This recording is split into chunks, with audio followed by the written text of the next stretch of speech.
എന്താണ് liberalism? Idea നിങ്ങൾക്ക് എന്തും പറയാം. ലിബറലിസം എന്നതുകൊണ്ട് സാധാരണ നമ്മൾ ഉദ്ദേശിക്കുന്ന ഒരു സാധനം എന്താണ്? നമ്മൾ സാധാരണ പറയാറുണ്ട്, പിന്നെ അവനവന്റെ ഇഷ്ടങ്ങൾ ഫോളോ ചെയ്ത് ജീവിക്കാൻ കഴിയുക, അല്ലെ? അവനവന്റെ ഇഷ്ടങ്ങൾ ഫോളോ ചെയ്ത് ജീവിക്കാൻ കഴിയുക, അല്ലെങ്കിൽ ജീവിക്കാൻ കഴിയണം എന്ന വാദമാണ്. കുറെ കൂടി ഉഷാറാക്കി, ഒരു വ്യക്തിയുടെ ജീവിതത്തിന് മേൽ അയാൾക്കൊരു പരമാധികാരം ഉണ്ടാവണം. എൻ്റെ ജീവിതത്തിൽ എൻ്റെ മേലുള്ള നിയമങ്ങൾ, ഞാൻ എന്തൊക്കെ കാര്യങ്ങൾ ചെയ്യണം, ചെയ്യാതിരിക്കണം, എൻ്റെ നന്മകൾ എന്തൊക്കെയാണ്, എൻ്റെ തിന്മകൾ എന്തൊക്കെയാണ് എന്നൊക്കെ തീരുമാനിക്കേണ്ടത് ആരാണ്? ഞാനാണ് എന്ന് പറയുന്ന വാദമാണ് ലിബറലിസം, അല്ലെ? ഇനി ലിബറലിസവും ഇസ്ലാമിക വിശ്വാസവും തമ്മിൽ, അല്ലെങ്കിൽ ഇസ്ലാമിൽ നമ്മൾ കാണുന്ന വ്യക്തിയുടെ സ്വാതന്ത്ര്യവും തമ്മിൽ എന്തെങ്കിലും വ്യത്യാസമുണ്ടോ? എന്ത് വ്യത്യാസമാണുള്ളത്? ഇസ്ലാമിൽ നമുക്ക് കുറെ നിയമങ്ങളില്ലേ? ആ നിയമങ്ങളൊക്കെ ആര് തന്നതാ? നമ്മൾ ഉണ്ടാക്കിയതാണോ? അല്ല. എവിടെ നിന്ന് കിട്ടിയതാ? അള്ളാഹു തന്ന നിയമങ്ങളാണ്, അല്ലേ? ഈ പ്രപഞ്ചം എന്ന് പറഞ്ഞാല്, അല്ലെങ്കിൽ ഈ പദാർത്ഥ ലോകം എന്നൊക്കെ പറഞ്ഞാല്, അതിനുള്ളിൽ കുറെ നിയമങ്ങളുണ്ട്. ജീവികൾക്ക് നിയമമുണ്ടോ? കാക്കക്കും പൂച്ചക്കും ചെടികൾക്കൊക്കെ നിയമങ്ങളുണ്ടോ? ഉണ്ടോ? ഇല്ലേ? ഇവർക്കൊന്നും നിയമല്ല. ചെടിക്ക് നിയമല്ലേ? പക്ഷികൾക്ക് നിയമമുണ്ടോ? ഉണ്ടോ? ഖുർആൻ അതിനെ കുറിച്ച് എന്തെങ്കിലും പറയുന്നുണ്ടോ? ഈ ലോകത്തുള്ള എല്ലാ വസ്തുക്കൾക്കും നിയമങ്ങളുണ്ട്. നമ്മൾ സുന്നത്തുള്ള എന്ന് പറയും. അള്ളാഹു സൃഷ്ടിച്ചു വെച്ച ഒരു സംവിധാനമുണ്ട്. ആ സംവിധാനത്തിനനുസരിച്ചാണ് എന്ത് ചെയ്യുന്നത്?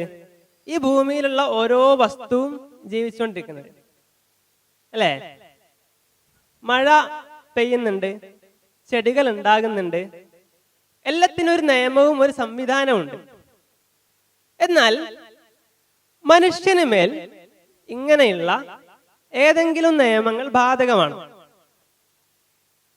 മനുഷ്യന് മേൽ അള്ളാഹു മനുഷ്യനെ സൃഷ്ടിക്കുന്നതിന് മുന്നേ തന്നെ ഒരു നിയതമായ രൂപത്തിൽ, പ്രത്യേക രൂപത്തിൽ മാത്രമേ മനുഷ്യൻ ജീവിക്കാവൂ എന്ന് പറയുകയും, നമ്മൾ ആ രൂപത്തിൽ തന്നെയാണോ ജീവിച്ച് മരിക്കുന്നത്? അതല്ല, നമുക്ക് എന്തെങ്കിലും സ്വാതന്ത്ര്യം ഉണ്ടോ? എന്താണ് സ്വാതന്ത്ര്യം? നമ്മൾ ലിബറലായ പോത്തിനെ കുറിച്ച് കേട്ടിട്ടുണ്ടോ? പോത്തുകളുടെ കൂട്ടത്തിൽ ലിബറൽ പോത്ത് ഉണ്ടോ? ആടുകളുടെ കൂട്ടത്തിൽ ഒരു മാർക്സിസ്റ്റായ ആട് ഉണ്ടോ? ഇല്ലല്ലോ. എന്താ കാരണം? മനുഷ്യന്റെ കൂട്ടത്തിൽ എല്ലാ ഇസങ്ങളും പിന്തുടരുന്ന ആൾക്കാരുണ്ട്, അല്ലെ? കുറെ മതങ്ങളെ പിന്തുടരുന്ന ആൾക്കാരുണ്ട്. മനുഷ്യന്റെ കൂട്ടത്തിൽ മാത്രം എന്തേ ഇങ്ങനെ ഒരു വേർതിരിവ് ഉണ്ടാവാൻ കാരണം എന്താണ്? മനുഷ്യന് ചിന്തിക്കാൻ കഴിയും, ഒരു ഉത്തരം, അല്ലെ? അല്ലെങ്കിൽ മനുഷ്യന് വിശേഷ ബുദ്ധിയുണ്ട്, ഇന്റലക്ട് ഉണ്ട്. അതോടൊപ്പം മനുഷ്യനൊരു സ്വതന്ത്രമായി തിരഞ്ഞെടുക്കാനുള്ള കഴിവുണ്ട്. നമ്മൾ എന്ത് പറയും? ഫ്രീ വിൽ എന്നൊക്കെ പറയും. സ്വതന്ത്രമായിട്ട് ഒരു വിഷയത്തിൽ തീരുമാനം എടുക്കാനുള്ള കഴിവുണ്ട്. അപ്പോ ഇസ്ലാമിന്റെ കാഴ്ചപ്പാടിൽ വ്യക്തിക്ക് സ്വതന്ത്രമായി തിരഞ്ഞെടുക്കാൻ ഒരു കഴിവ് കൊടുത്തിട്ടുണ്ട് അല്ലാഹു. പക്ഷേ അതേസമയം ഈ ഭൂമിയിലേക്ക് പറഞ്ഞയക്കുമ്പോ നമ്മളോട് കുറച്ച് കാര്യങ്ങൾ പറഞ്ഞിട്ടുണ്ട്, അല്ലെ? ഇന്നതാണ് നന്മ, ഇന്നതാണ് തിന്മ. മൊറാലിറ്റി എന്ന് പറഞ്ഞാൽ എന്താ? ധാർമ്മികത എന്ന് പറഞ്ഞാൽ എന്താ? എന്താണ് നന്മ, എന്താണ് തിന്മ എന്ന് പറഞ്ഞു തരുന്ന ഒരു സിസ്റ്റമാണ് മൊറാലിറ്റി, അല്ലെങ്കിൽ ആ വ്യാഖ്യാനമാണ് മൊറാലിറ്റി എന്നൊക്കെ പറയാം, അല്ലെ? വിശുദ്ധ ഖുർആൻ പറഞ്ഞു എന്താണ് മനുഷ്യന് ആത്യന്തികമായ നന്മ. നിങ്ങൾക്ക് പിന്നെ ഏറ്റവും നല്ല കാര്യം ഇന്നതാണ്, നിങ്ങൾക്ക് ഏറ്റവും മോശമായ കാര്യം ഇന്നതാണ് എന്ന് ഏറ്റവും കൂടുതൽ അറിയുന്നത് ആർക്കാണ്? നമുക്കാണോ? ആണോ? പിന്നെ ആർക്കാണ്? നമ്മെ സൃഷ്ടിച്ച അള്ളാഹുവിനാണ്, അല്ലെ? മനസ്സിലായോ? നമ്മെ സൃഷ്ടിച്ച അള്ളാഹുവിനാണ് എന്താ അറിയാ? എനിക്ക് ഏറ്റവും നല്ല കാര്യം എന്താ? നിങ്ങളുടെ ജീവിതത്തിൽ കുറെ തീരുമാനങ്ങൾ എടുത്തിട്ടില്ലേ ഇതുവരെ? എത്ര 10ാം ക്ലാസ് വരെയുണ്ട്? അതിന്റെ മുകളിലുള്ള ആൾക്കാരാണോ ബാക്കിയുള്ളവരൊക്കെ? ആണ്. എത്ര പ്ലസ് ടുക്കാരുണ്ട്? Higher secondary? നമ്മൾ കുറെ തീരുമാനങ്ങൾ എടുത്തിട്ടുണ്ടാവും. ജീവിതത്തിൽ ഇതുവരെ എടുത്ത തീരുമാനങ്ങളെല്ലാം നിങ്ങളൊരു ലിസ്റ്റാക്കി എഴുതി നോക്കുക. എന്നിട്ട് നമ്മൾ ആലോചിക്കുക എത്ര തീരുമാനങ്ങൾ നമ്മളെ ഭാഷയിൽ പറഞ്ഞ മൂഞ്ചിട്ടുണ്ടാവും. എത്ര ഉണ്ടാവും? കുറെ ഉണ്ടാവില്ലേ? എന്താ കാരണം? ആ തീരുമാനം എടുക്കുന്നതിന്റെ മുന്നേ ആ തീരുമാനം എനിക്ക് നന്മയാണോ തിന്മയാണോ എന്ന് ആർക്കറിയില്ല? എനിക്കറിയില്ല. പിന്നെ എങ്ങനെയാണ് എന്റെ നന്മയും തിന്മയും ഞാൻ തീരുമാനിക്കുക? അപ്പൊ എന്നെ സൃഷ്ടിച്ച, ഈ ലോകത്തെ സൃഷ്ടിച്ച ജഗന്നിയന്താവായ അള്ളാഹുവിനാണ് ആത്യന്തികമായി മനുഷ്യ നന്മയും മനുഷ്യന്റെ തിന്മയും അറിയുക. അപ്പൊ അതുകൊണ്ട് അള്ളാഹുവാണ് നന്മയും തിന്മയും മനുഷ്യന് വ്യത്യസ്തമാക്കി വ്യവച്ഛേദിച്ച് നൽകേണ്ടത് എന്നാണ് ഇസ്ലാം പറയുന്നത്. ഇനി പിന്നെ നിങ്ങൾ ഇസങ്ങൾ എന്ന് കേട്ടിട്ടുണ്ടോ? ഇസങ്ങൾ, മാർക്സിസം എന്ന് കേട്ട ആൾക്കാരെന്ന് കൈവെക്കുക. മാർക്സിസം. ഫെമിനിസം എന്ന് കേട്ടെന്ന് കൈവെക്കുക. കേട്ടിട്ടുണ്ടല്ലേ? എന്താണ് ഈ ഇസങ്ങളും മതങ്ങളും തമ്മിലുള്ള വ്യത്യാസം? ഇസങ്ങളും മതങ്ങളും തമ്മിൽ പൊതുവായിട്ട് എന്തെങ്കിലും മാറ്റമുണ്ടോ? ഉണ്ടോ? ലിബറലിസം ഒരു ഇസമാണ്, ഇസ്ലാം ഒരു മതമാണ്. ഉറപ്പല്ലേ? ഇസങ്ങളും മതങ്ങളും തമ്മിൽ എന്താ വ്യത്യാസം? ഇസം എന്ന് പറഞ്ഞാൽ മനുഷ്യ ജീവിതത്തെ മൊത്തം കാണുന്നത് ഒരു പ്രത്യേക ആംഗിളിലൂടെ ആയിരിക്കും. നമ്മളിപ്പോ ആ ക്യാമറന്റെ ഒരു പ്രത്യേക ആംഗിളിലൂടെ തന്നെ കാണുന്നത് അല്ലെ? അതേപോലെ മനുഷ്യ ജീവിതത്തെ ഒരു പ്രത്യേക ആംഗിളിലൂടെ മാത്രം കാണാം. അപ്പം മാർക്സിസത്തിന്റെ പ്രശ്നം എന്ന് പറഞ്ഞാൽ, അല്ലെങ്കിൽ മാർക്സിസം മനുഷ്യനെ കാണുന്നത് സാമ്പത്തികമായ ഒരു ആംഗിളിൽ നിന്നാണ്, അല്ലെങ്കിൽ എക്കണോമിക് ആയ ഒരു ആംഗിളിൽ നിന്നാണ് മാർക്സിസം മനുഷ്യനെ കാണുന്നത്. ഫെമിനിസം മനുഷ്യനെ കാണുന്നത് ഏത് ആംഗിളിൽ നിന്നാ?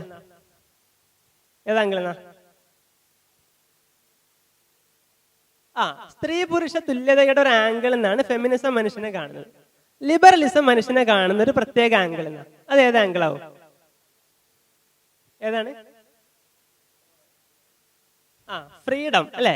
ആരുടെ ഫ്രീഡം? ഒരു വ്യക്തിയുടെ ഫ്രീഡം, ഒരു വ്യക്തിയുടെ സ്വാതന്ത്ര്യം, ഒരു വ്യക്തിയുടെ ഫ്രീഡം എന്നൊരു ആംഗിളിൽ നിന്നാണ് പിന്നെ ലിബറലിസം മനുഷ്യനെ കാണുന്നത്. എന്നാൽ വ്യക്തിയുടെ ഫ്രീഡം അല്ലാത്ത കുറെ സാധനങ്ങൾ ഉണ്ടോ? ഇല്ലേ? ഒരു സമൂഹത്തിന്റെ നിലനിൽപ്പ് എന്ന് പറയുന്ന ഒരു വലിയ ഘടകമുണ്ട്. ഈ ഒരു സാധനത്തെ എന്ത് ചെയ്യും? ചിലപ്പോൾ ഈ ആംഗിളിൽ നോക്കുമ്പോൾ മിസ്സാവും. അതുപോലെ വേറൊരു വലിയ കാര്യമാണ് എന്ത്? നമ്മളൊക്കെ വ്യക്തികൾ എന്ന നിലക്ക് നമ്മൾ ജീവിക്കുന്നതിനൊരു ഹയർ പർപ്പസ് എന്ന് പറയും, ഒരു വലിയ ലക്ഷ്യമുണ്ട് ഈ ലോകത്ത്. ഇതിനപ്പുറം നമ്മളൊക്കെ എന്തിനാണ് ഇങ്ങോട്ട് വന്നത്, അല്ലെങ്കിൽ എന്തിനാണ് നമ്മൾ ഇവിടെ ജീവിക്കുന്നത് എന്നൊരു വലിയ ചോദ്യമുണ്ട്.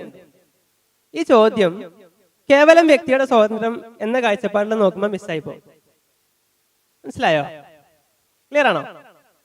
അപ്പം ലിബറലിസത്തില് വ്യക്തിയുടെ സ്വാതന്ത്ര്യം എന്ന വളരെ ചുരുങ്ങിയ ഒരു കാഴ്ചപ്പാടിലൂടെയാണ് മനുഷ്യൻ നോക്കുന്നത്. എന്നാൽ മതം എങ്ങനെയാണ് മനുഷ്യനെ നോക്കുന്നത്? ഇസ്ലാം മനുഷ്യന്റെ ഒരു പ്രത്യേക കാര്യത്തെ കുറിച്ച് മാത്രമാണോ പറയുന്നത്? അതല്ല കുറെ കാര്യങ്ങളെ കുറിച്ച് പറയുന്നുണ്ടോ? എല്ലാ കാര്യങ്ങളെ കുറിച്ചും പറയുന്നുണ്ട് അല്ലെ? ഇസ്ലാം എന്ത് ചെയ്യുന്നുണ്ട്?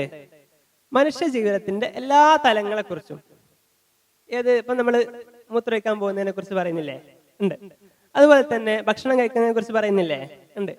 സ്വർഗ നരകങ്ങളെ കുറിച്ച് പറയുന്നില്ലേ? സത്യം പറയുന്നതിനെ കുറിച്ച് പറയുന്നില്ലേ?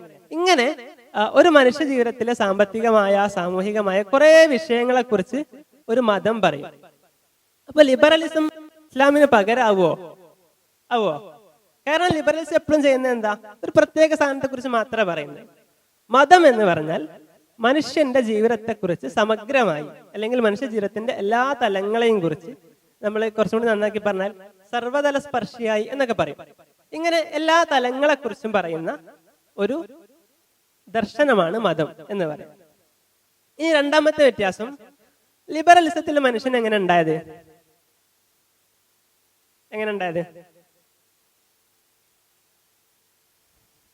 ലിബറലിസ്റ്റ് കാഴ്ചപ്പാടിൽ മനുഷ്യൻ സൃഷ്ടിക്കപ്പെട്ടതാണോ? അല്ല, പിന്നെ എങ്ങനെ ഉണ്ടായി? പരിണാമത്തിലൂടെ ഉരുത്തിരിഞ്ഞ് അല്ലെങ്കിൽ ഇവോൾവ് ചെയ്ത് എവല്യൂഷനിലൂടെ വന്നതാണ് മനുഷ്യൻ. മനുഷ്യൻ എന്ന് പറഞ്ഞാൽ കുറച്ചുകൂടി മെച്ചപ്പെട്ട ഒരു മൃഗമാണ് അല്ലേ? കുറെ മൃഗങ്ങളുണ്ട്, അതിൽ നിന്ന് കുറച്ച് മെച്ചപ്പെട്ട ഒരു മൃഗമാണ് മനുഷ്യൻ. എന്നാൽ മതപരമായ കാഴ്ചപ്പാടിൽ മനുഷ്യൻ അങ്ങനെ ആണോ? ആണോ? അല്ല. പിന്നെ മനുഷ്യൻ എന്താണ്? എന്താണ്?